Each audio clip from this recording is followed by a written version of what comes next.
હાલો આજે તો તેલનો ડબ્બો પૂરો થઈ ગયો તો અમારે તો 12 મહિનાના 3.5 થી 4 ડબ્બા તેલ જોઈએ. તમારે બધાને કેટલું જોઈએ જરા કોમેન્ટમાં કહેજો એટલે ખબર પડે. ને બપોરે જમવામાં મારે તો રીંગણનું શાક બનાવવાનું હતું એટલે મેં રીંગણ લઈ લીધા અને હારું શાક લેવા ગઈ ત્યારે કેરી લાવી હતી તો મારે કેરી ખાવી હતી.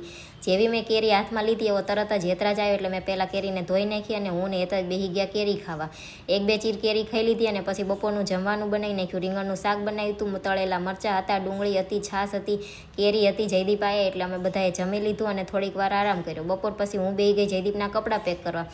જયદીપના કપડાં કેદુના મશીન ઉપર પડ્યા હતા, જે એમને થતા નહોતા એ બધા દેહમાં મોકલવાના હતા એટલે પછી એ બધા પેક કરી દીધા અને મશીને જે કુર્તી ફિટિંગ કરવાની હતી એ બધી કુર્તી ફિટિંગ કરીને કામ પૂરું કર્યું.